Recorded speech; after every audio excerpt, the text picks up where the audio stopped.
अलग अलग विभागों की सरकारी गाड़ियों में आपने अक्सर धक्का लगाते हुए देखा होगा। इसका कारण गाड़ियों का जर्जर होना और अपनी औसत आयु को पूरा कर लेना होता है।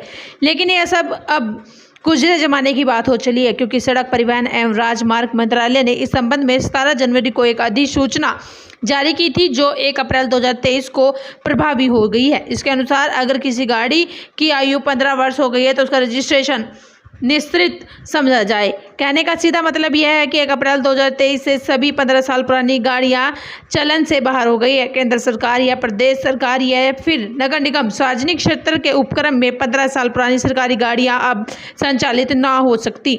इस अधिसूचना में केवल सेना की बर्खास्त गाड़ियों को छूट दी गई है, जिन्हें भी उपलब्ध होती है बदल दिया जाएगा। सबसे ज़्यादा मेजर प्रॉब्लम्स ऐसा है कि जो ऑनलाइन चीज़ें आती हैं, ऑनलाइन चीज़ों में कभी कभी होता है कि डॉक्यूमेंटेशन जो होता है, प्रपत्र अपलोडिंग की प्रक्रिया होती है, उस समय जो डीलर हैं वो प्रपत्र ठीक ढंग से अपलोड नहीं करते हैं, जिससे पढ़ने में उसको दुर्गुता आती है। और उस गाड़ी का जो उनके वहाँ सब, चूँकि डीलर पॉइंट ही पंजीयन की भी व्यवस्था हो गई है, तो उसका केवल अप्रूवल हमारे यहाँ से होता है और उस अप्रूवल को करने में पूरे डॉक्यूमेंट चेक करने पड़ते हैं। लेकिन सरकार द्वारा समय सीमा तय की गई है 7 दिन की। हम अगर उस एजेंसी को रिवर्ट करते हैं तो वो एजेंसी पुनः वही प्रपत्र अपलोड कर देती है और वो डॉक्यूमेंट पढ़ने में नहीं आता है।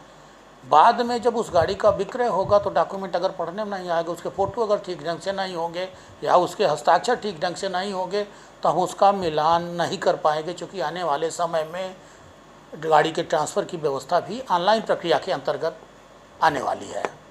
तो अभी तो हमारे पास फिजिकल डॉक्यूमेंट आता है, तो उसके आधार पर हम वो चीज़ अपने पुराने रिकॉर्ड से जो कंप्यूटर पर नहीं है उसको वहाँ से चेक कर लेते हैं। लेकिन ऑनलाइन चीज़ों में ये व्यवस्था थोड़ा सा दूर लग रही है। कितना टैक्स लगभग आपको बकाया हो? यूपी में कुछ आया कि पुरानी गाड़ियाँ इतने समय तक चलेंगी और उसके बाद ड्यूरेशन टाइम नहीं बढ़ेगा उनका? नहीं, देखिए, अभी तो सरकारी गाड़ियों के लिए केवल आया है कि 15 साल जो पुरानी सरकारी गाड़ियां हैं वो उनका रजिस्ट्रेशन अब नहीं होगा। तो अभी ये सरकारी गाड़ियों पर ही लागू है कि 15 साल की अगर उनकी एज हो गई है, अगर उनका रजिस्ट्रेशन है भी, तो वो इनवैलिड मानते हुए 1 अप्रैल से वो गाड़ियाँ संचालन की स्थिति में नहीं रह सकेंगी। उनकी जगह पर इलेक्ट्रिक व्हीकल को बढ़ावा दिया जा रहा है और ये हो सकता है कि आने वाले समय में प्राइवेट वाहनों पर भी लागू हो। चूँकि स्क्रैप पॉलिसी भी वर्तमान में लागू हो गई है कि स्क्रैपिंग सेंटर खुल रहे हैं, जैसा अभी कि अभी फैजाबाद में तो स्क्रैपिंग सेंटर नहीं खुल पाया है, लेकिन आने वाले समय में यहाँ भी स्क्रैपिंग सेंटर खुलेगा। तो जब स्क्रैपिंग सेंटर हो जाएगा तो जो बहुत पुरानी गाड़ियाँ हैं या जो चलने योग्य नहीं हैं वो स्क्रैप सेंटर में जाएंगी और उसको वाहन स्वामी को लाभ भी मिलेगा। होता है कि व्यक्ति की गाड़ी चोरी चली गई या व्यक्ति अनजाने में उस गाड़ी को अपनी कटवा दिया 4 साल पहले, 5 साल पहले, हमारे यहाँ इंटीमेशन भी कोई नहीं है, ना तो वो अपना चेसिस टुकड़ा हमारे कार्यालय में जमा कर रहा है। तो ऐसे में स्थिति यह बनती है कि उसकी गाड़ी भी नहीं है और उसके ऊपर टैक्स की देयता बनती रहती है। चोरी होने पर या गाड़ी कटवा देने पर या गाड़ी एक्सीडेंट में अगर हो गई और गाड़ी खड़ी हुई है 5 साल बाद उसको बनवाने जाता है, तो ऐसी स्थिति में टैक्स की देयता तो जब तक उसके प्रपत्र हमारे कार्यालय में समर्पित नहीं कर दिए जाते हैं तब तक टैक्स की देयता उसके ऊपर रहती है। अब समस्या जो है वो यह है कि कंप्यूटर पर अगर कोई गाड़ी चोरी चली गई है तो वो उसके टैक्स को रीड करता रहता है। फिर भी 22A की कार्रवाई है। अगर किसी व्यक्ति का वाहन चोरी चला गया है तो वो व्यक्ति जो है कार्यालय में आकर के अपने इंटीमेशन दे करके और उस टैक्स का परिहार करा सकता है।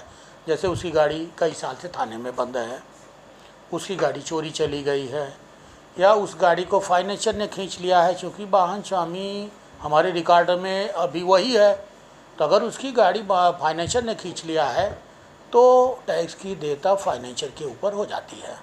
लेकिन उसकी इंटीमेशन होने के बावजूद भी कंप्यूटर में इस तरह से कोई व्यवस्था नहीं है कि उसके ओनरशिप को हम चेंज कर सकें।